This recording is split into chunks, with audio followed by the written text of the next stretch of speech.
台北市的金华社会主体基地，之前有挖出清朝时代的水沟啊，即马是去挖到苏前时代的灰啊，目前已经暂停时间，等文字审查。它是一个陶器的一部分，就是陶板。外表红棕色带涂色的喙石，考古学家研判是苏前的陶板，另外带1点高度的质地技术使用来经着灰亚馆的传统器具灰亚卡。所谓的陶之角呢，就是它会有3只脚，作用是什么？它上面可以放一个瓮。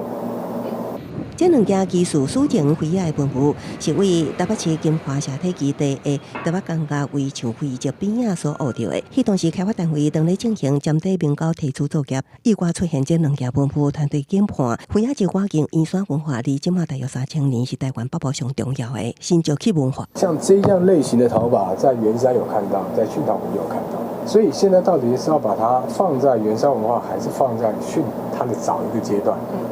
目前还说不准。金华社体基地是届时就挖出数百件文物，历史也会当回溯回清朝的尖底面膏、混正石甲放卡基础。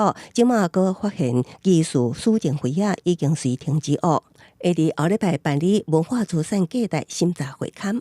目前这个东西是重大发现，所以说我们都有请，就是这个工地这个施工基地这边暂时先停工，然后原则上应该会尽量会朝原则上应该尽量原地保存的方式去做处理。文化局表示，会邀集文资委员共同检証尖底面膏，监视予以文化资产身份后续以文资保存法来办理。都发局表示，原先计划是保存维护搁典定，使维护甲社体共存共生，会以文资会决议来做后续决定。记者综合报道。